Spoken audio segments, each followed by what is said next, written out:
Hi everyone, it's the RPG Pundit here. Final boss in Internet Shitlords. And today I'm coming to you with a vision from the past and a proposition from the present. In the past I'm talking about the 1980s. You remember the 80s? If you weren't there, you don't remember them. Because I'm not talking about like Stranger Things bullshit and things like that, right? The nostalgic 80s. I'm talking about the shitty 80s. The 80s where there was nuclear apocalypse all around the corner. Where everything was lame. The music sucked. And you had a constant struggle because your friends' parents wouldn't let them play Dungeons and Dragons. Okay? And now why was that? Well, because the 80s was full of obsession about cults and about Satan worship. I don't know why, but that's what happened. In North America, you had these people that were, part of the Fundamentalists wing of Christianity who had a lot of power and influence at that time. They don't anymore. They have no power and influence today. But back then, the moral majority, the religious right, whatever you want to call them, they had a lot of power and influence. And like most collectivists, they used that power to try to impose their vision of what they thought was best for everyone on everyone. So they tried to ban rock and roll. They tried to ban, role-playing games. They tried to ban video games. They tried to ban basically anything that was fun. The drugs were the only ones that really stuck, unfortunately. But anyway, the thing is, can you imagine, today, if we had one of these guys, one of these religious right, moral majority types, no one would listen to him, right? It seems strange that people would have listened to him back then, but back then they would have. And nobody would certainly, pay any attention to his demands, any demands he might have about role-playing games. And yet, today in the modern age, we are listening to the demands of the equivalent bunch of prudes who are in power, who happen to now be on the left.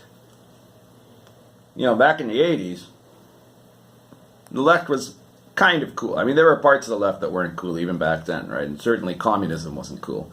But, there was the part of the left that believed in free speech, believed in libertinism, and believed in, free love and drugs and all that stuff, and doing whatever the hell you wanted with your own self and your own body, right? And that part was cool. They were the good guys that were standing up to these bad guys, these, Reverend Jim Bob Jackass and his crew, who were trying to ban Dungeons and Dragons or things like that, right? And can you imagine what would have happened?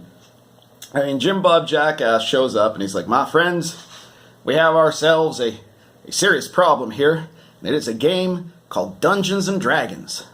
It is what they call a role-playing game. And it is infecting your children. It is leading them to Lucifer. And if you don't know what your sons are doing in the basement with their friends, there's a good chance that they're playing this role-playing game, which leads them into the teat of the devil himself. It's a game where you take on the roles of satanic worshippers of other gods than our Lord Jesus Christ. It's a very dangerous game because it affects the minds of these young people and leads them into sin.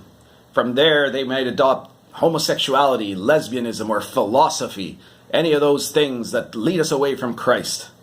So, Jim Bob Jackass is there saying all this. Would we have changed the entire hobby for him? Well, here's the part that's going to surprise the kids that were not there at the time. We did change the entire hobby for him. We listened to Jim Bob Jackass, and it didn't turn out well, okay? There was such a panic about the power and influence that these petty little tyrants had over our lives in the 1980s that Dungeons and Dragons radically changed. Okay, it went from, having pictures of demons on the cover to not. In fact, they took away the words demons and devils entirely. We were forced to use these made-up shitty words that some literature student came up with in the late 80s. Because, we're not allowed to have devils anymore in D&D because that would be offensive to the Christians. And we got rid of the assassin class because that would be offensive to the Christians. In fact, the whole new edition, second edition is what I'm talking about now, was largely whitewashed and sanitized. The art was changed. No more nude succubuses, in the back of the book there. No more. If there were sexy women in chainmail, there certainly weren't going to be at the same rate of lasciviousness that the first edition had, right? Because these people were very anti-sex, much like our modern prudes are. And in general, the game had just changed around, so they took out some of the stuff that bordered on the dangerous, right? It wasn't really dangerous at all, of course, but it gave you this notion that what you were playing was in some way countercultural. The stuff that was really like heavy metal, right? The stuff that was kind of that more darker fantasy. And it got replaced with this very, very homey sort of, bland good versus evil. There wasn't any more sword and sorcery going on. Now it was all about, these characters that looked, even in the art, it looked like people who were, just these people that you could find in, I don't know, in Wisconsin, right? And that they just went and drew them, right? There was nothing exciting about it. They got rid of a whole bunch of what made it appealing. And of course, second edition never did as well as first edition. And by collaborating with, by surrendering to, and trying to appease these collectivist Puritans, the religious right, it ended up hurting our hobby. It wasn't, they didn't care, they weren't in it for that. They were in it because this whole thing was a power trip for them. They were in it to gain influence over our society so that they could impose their agendas. And nothing was really going to satisfy them because they never stopped saying Dungeons and Dragons was satanic, right? Even though we got rid of the demons and the devils and all that stuff, it was still, to them, it was still a toxic game that would corrupt our young men, lead them away from, healthy pastimes like football and bullying and into, who knows what, rock and roll and Nietzsche, stuff like that.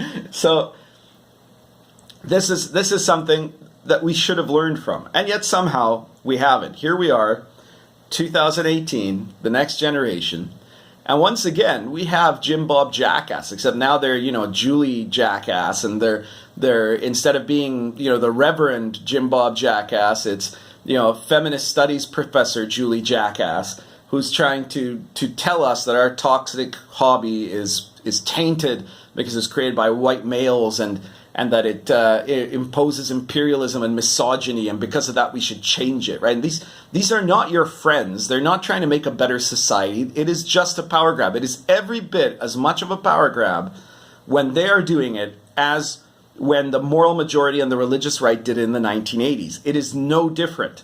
Collectivists are all collectivists. It's all the same thing.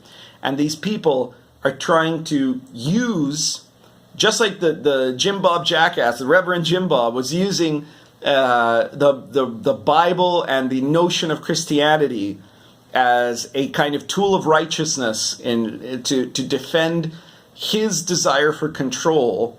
These women's studies professors, the gender studies people, the social justice warriors, the neo-Marxists, all of these people that are the anti-colonialists that are coming in and saying that our hobby has to be politicized, it has to become political indoctrination for the left, it has to be changed, it has to be cleansed of its impurities that are not now caused by Satan, but that are caused instead by the patriarchy, I guess you'd call it, that we have to stop behaving the way we are. The gamers shouldn't like these things. Instead of wanting to like hymns, like Jim Bob Jackass would have said, to go to Sunday school or something, they're saying what we need to do is go to feminist indoctrination camp, right? Or some shit like that.